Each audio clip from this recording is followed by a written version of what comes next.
Apple. We're back on YouTube. No, we're actually recording right now. Oh, we are recording? Yeah, we are back on YouTube, guys.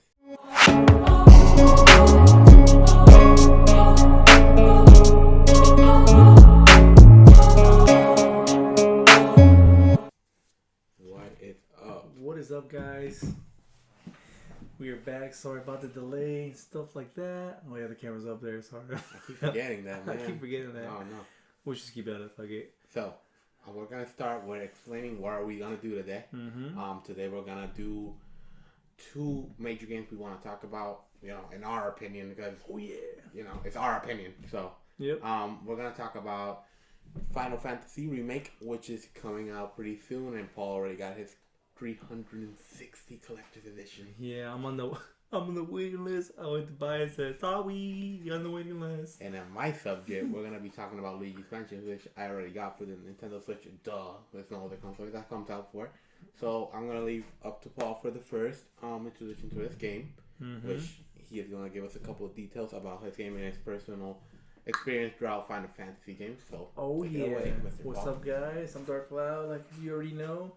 So, Final Fantasy VII first came out in 1997 for the PlayStation 1. And the story was so beautiful that people fell in love with it. And then they started making short versions of the game with Final Fantasy Cerberus with Vincent Valentine. And, of course, Crisis Core for the Final Fantasy VII, introducing Zack Fair, which it was... where the Cloud got his Buster Sword from. But originally the Buster Sword came from Angeal's father, who forged it, and Angel never ever used this fancy Buster Sword. So it was passed down by Angel, and then Zack Fair, and then of course the legendary Zack First Class Soldier. So the game comes out March 3rd, 2020. I'm gonna take that day off. And I'm going to show you the unboxing of the $300 First Class Edition, which comes in with a big statue, comes with a Daytona biker, and then Cloud as well, with his original First Class uniform, and a lot of goodies. So unfortunately, I'm on the waiting list because there were so many people that pre-ordered the game. So I'm still on the list, so I'm still going to get the game, of course.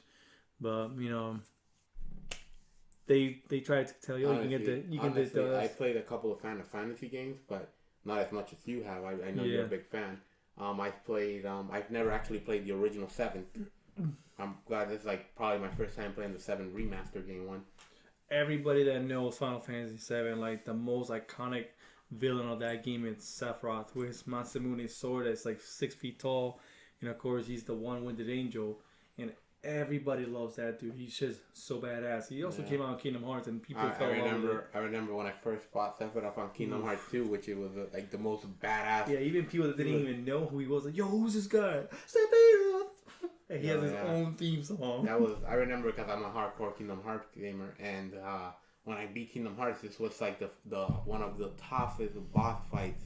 I'm telling you, this took a lot of Kuraga out of my magics. Trust me, he does that one sinister attack and it brings you to 1 HP. My God. You are dead because it takes your MP and HP. It's you need to have elixirs, you need to have high potion because you try to run away, he goes, once he does that one sinister attack, he goes directly to you with that Masamune attack. Or the meteor attack as well. You gotta target it. There's no way to avoid it. I've tried this. Roll. The only way you can do this is you get the hit and you Kuraga yourself like this. Yeah, fortunately for the Kingdom Hearts when it first came out for the PlayStation 2, after you beat them, in the Japanese version you get the Keyblade of the one with the angel, but unfortunately for the American one, if you beat him you don't get that. You just get things like a bangle or level 3 Fire-Raga. I'm not sure, I forgot, it's been so long. But people got disappointed when they first found out that the Japanese version actually gave him the one with an angel Keyblade, and a lot of people were pissed. I mean, you get the Cloud, Cloud and you don't really get in Kingdom Hearts. You don't really get the Chocobo Keyblade. Yeah, the Chocobo Keyblade. Yeah, it looks pretty good, but it's not that powerful. It's not that OP. You get I think you get the Olympus world. Once you get the ultimate weapon, really after that. So I heard that the new remake game, it's gonna have like the old nostalgia turn-based, and Yeah, you're gonna have the free play. The old combat version. system. So when we're probably gonna show video clips on it. Do we have any clips on it, or we can show video clips on it? Of course, yeah, it's gonna be there. Yeah, we'll show some video clips on them. Like I said, they had the first. It just came like the Final Fantasy 15 attack system. People did like it. Well, some people wanted the original Final Fantasy 7, turn based. I actually like the turn based because it makes you think. It's more competitive, to be honest, because it makes you think, what are you going to use next? Do I use Protect? Do I use Kiraga? If I use Kiraga, I'm going to get hit. Because you don't know what the boss is going to do. Turn-based is like, they can use anything. They can use the same ultimate attack again twice in a row. Or, it's like Final Fantasy X. When you fight Seymour in the mountains. Honestly, I've been keeping up with this game a little bit, and it does look like really good. Like, I never, like, for example, I don't know as much as you, because this is like a whole new experience for me, because I've never played the 7 one, the original 7 one when it came out. So this is gonna be the first time I play the 7 one. So for me, it's like a whole new experience. I'm playing a whole new game, a story I do not know. I'm a little disappointed they didn't use the original characters. They wanted to do start anew, fresh. I don't know, page, whatever you want to call the book.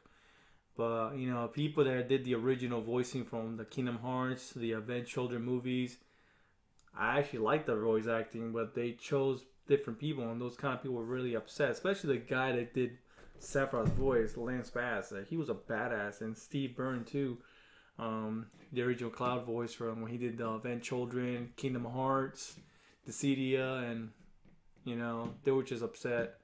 So some people are thinking that maybe some DLC will come out. That's what they're thinking in the near future. They'll probably do the voiceovers, but who knows? But I'm gonna give it the benefit of the doubt. It is Final Fantasy 7, so I'm still gonna follow along with it. It's so big that they used the whole power of the PS4, just like Metal Gear Solid Guns of Patriots did for the PS3.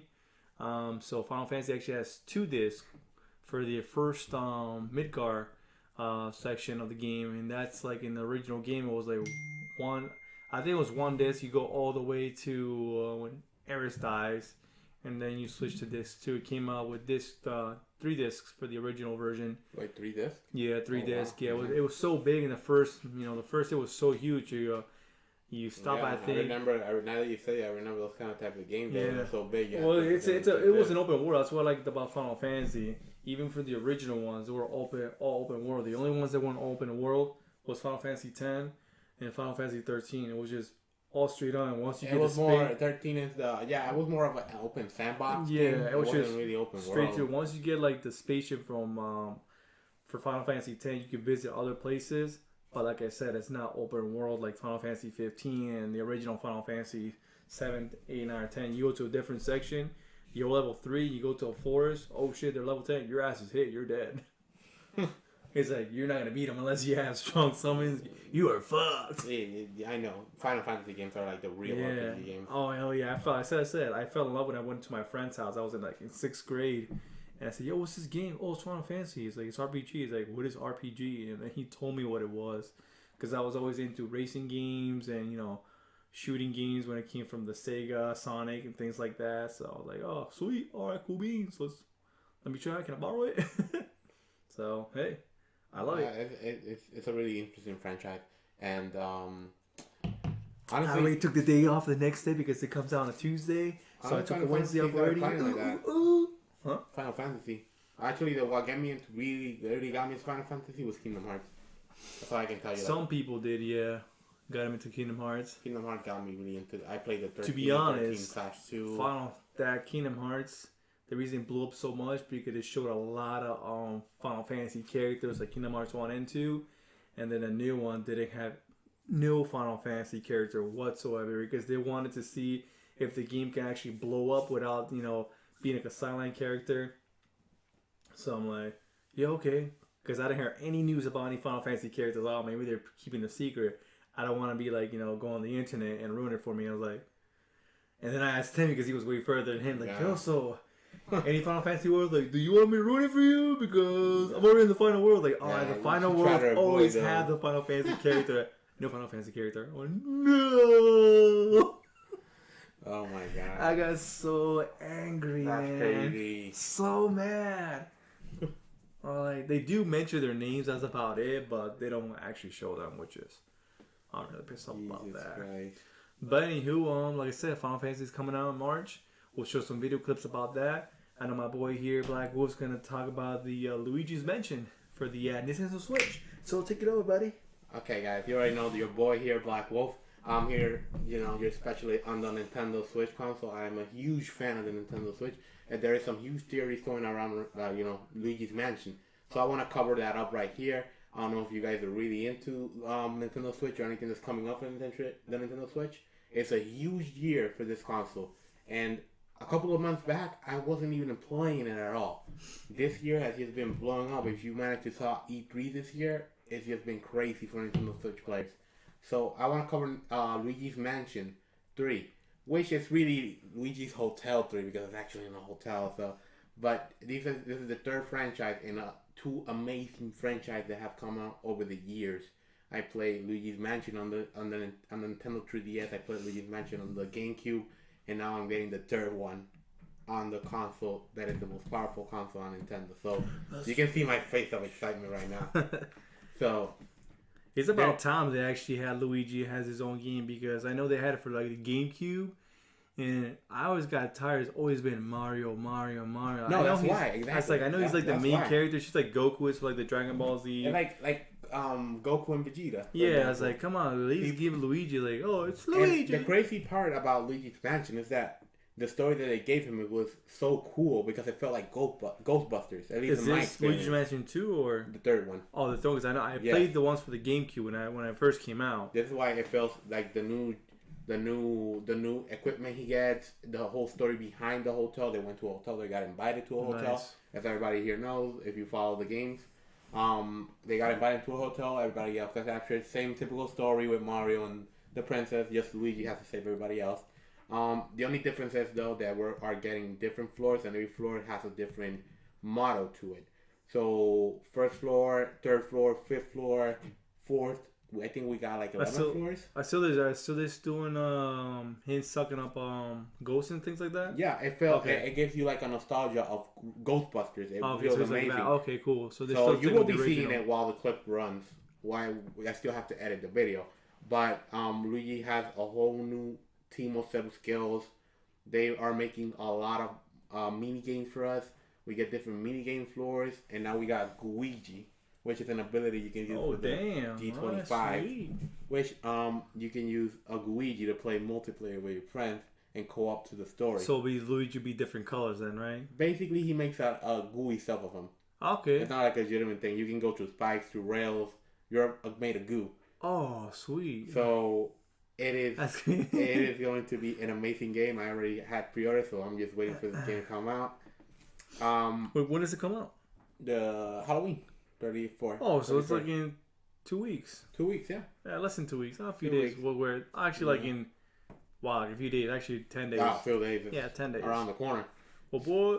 So time flies. The main thing about Luigi's Mansion, why I've been so into it, is like I said before, it's because this feels so like a refix of all these Luigi's Mansions you played on the past, and all this nostalgia coming back into the world of the Nintendo Switch, like everything, not just Luigi's Mansion. All these great games coming out that already came out. You played Cadence of Hyrule. You played The Legend of Zelda Breath of the Wild. That's like the first game that came out for the Nintendo Switch. Now we get Pokemon Sword and Shield coming on November 15th, which that is... Damn, they're getting a good lineup this year. Yo, that is... Usually Nintendo doesn't get...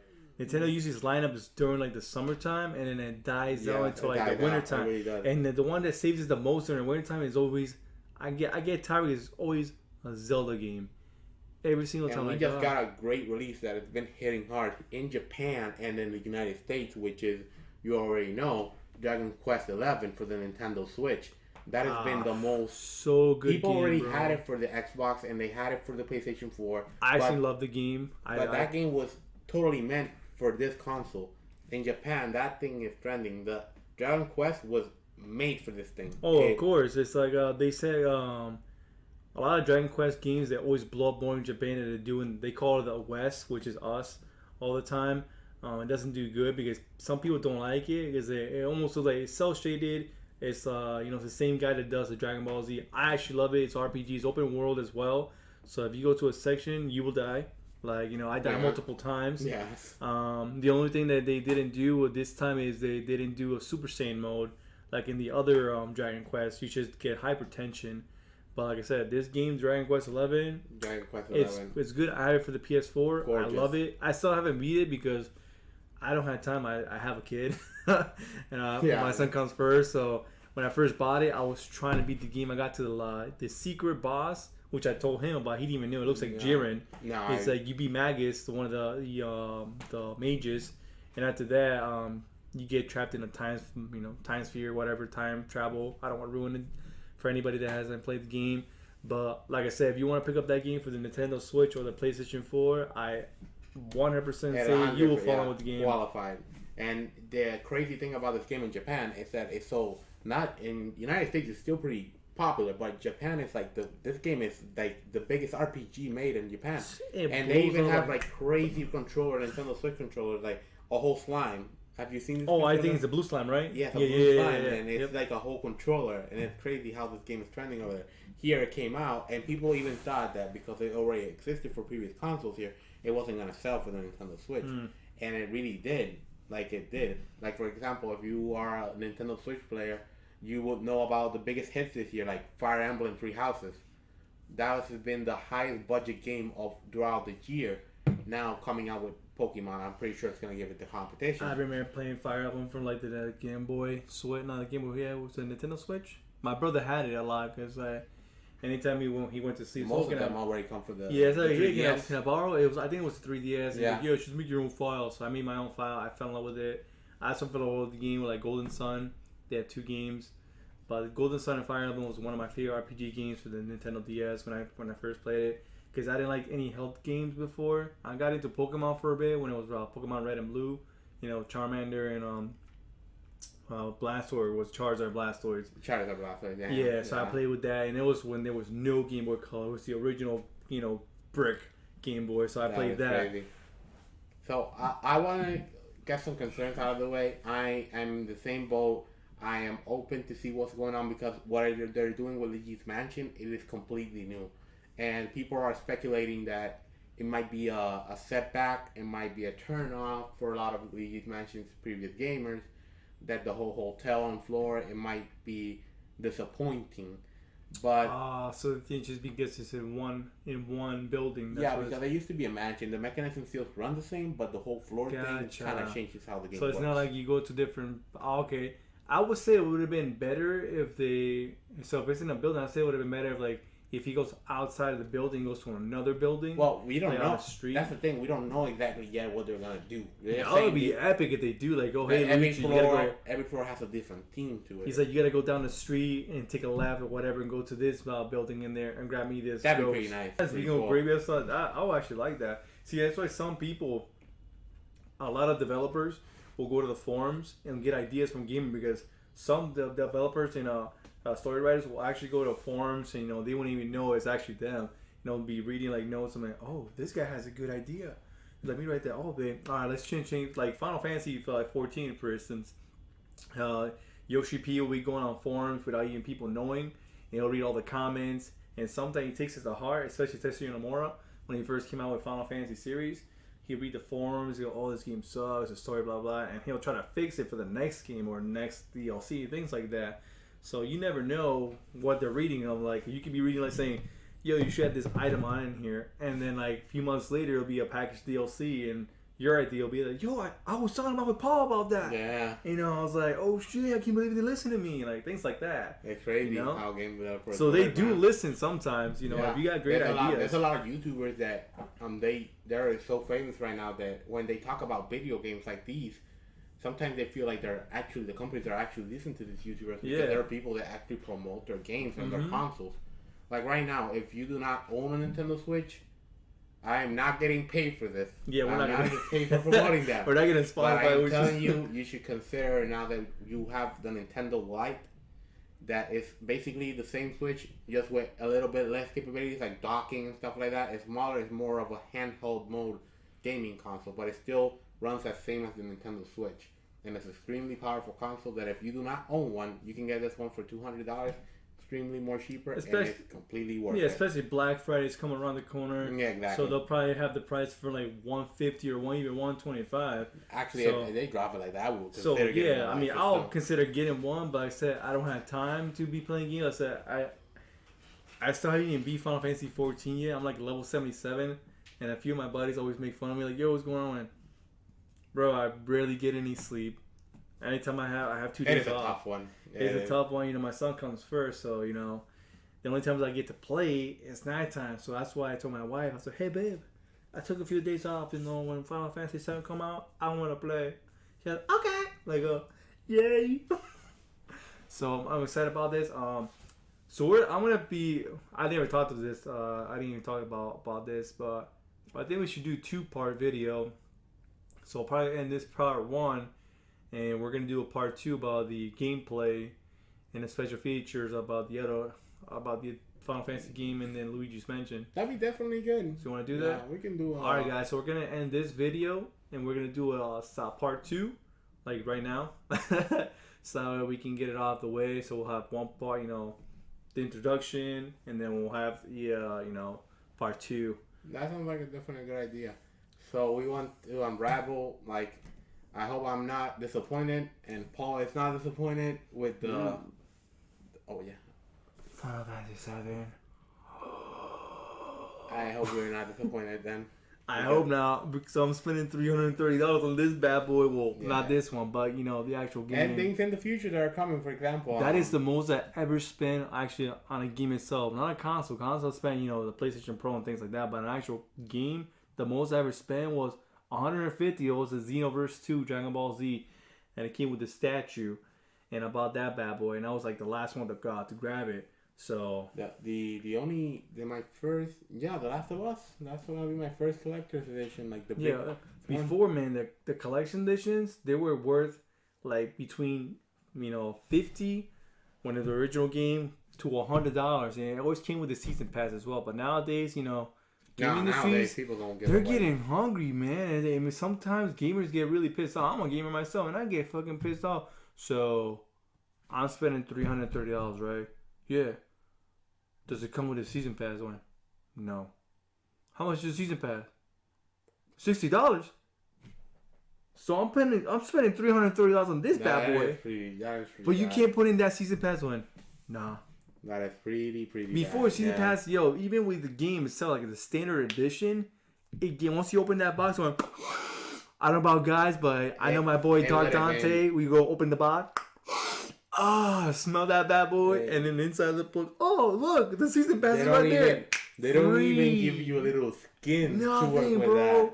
Nothing. But I kind of get it in a way because the gaming industry is pretty expensive. I know they're trying to make money now. Yeah, I kind of feel what they're going for, but still, they piss a lot of gamers, especially I don't want to talk about bad about GameStop, but GameStop did fall over.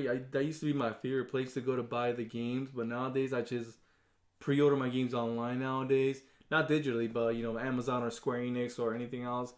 Because anytime you go there, I go for the midnight launches. The last slide I wanted to midnight launch was the Kingdom Hearts one. So I get little freebies. They do raffles and things like that, but they don't even add no season pass or anything like that. It costs more. It basically costs like an additional game. So they say it's $60. You're paying $120 for a standard edition video game that you don't even know what the DLC is going to come with. At least they should just put it in the game. It is true. And that's what sucks. I just paid off, like I said, I paid off Luigi's Mansion. I just paid off Pokemon Go with the guidebook. I don't even need it. It's just that I'm a huge Pokemon fan. And I'm definitely almost done with The Last of Us, which we will have a video for that unboxing too. The Last of Us 2. Last of Us going to come out in February. So I'm hoping he waits, because once I get that game, I'm so crazy about this game. I'm gonna wait. I know it's gonna be like this. Paul open me like, no, I gotta wait for Black Wolf. I gotta wait for it for the views. So we are gonna definitely come back and unravel the mysteries that come in these games. We're gonna talk about more games than this one, and we hope to see you guys soon. Any last words for our fellow folks in here? Yeah, well, guys, thank you for watching. Like I said, we're going to do part 2 right now, so you don't have to wait until next week for another one. We do apologize. It takes long. We work hectic schedulings and things like that. So we most of those time is sleep and time, which it really gets on our way. He's tired. I'm tired because I have a kid. You know, we work different. We work at the same shift but different days off. Yeah, it's really hard. So it's really hard to to come do the videos together. So like I said, I don't know what else to say, but thanks for watching. We're gonna do part 2 right now. So I am Dark Cloud. And the Black Wolf. And we are the Elite 2. It's morphin' time.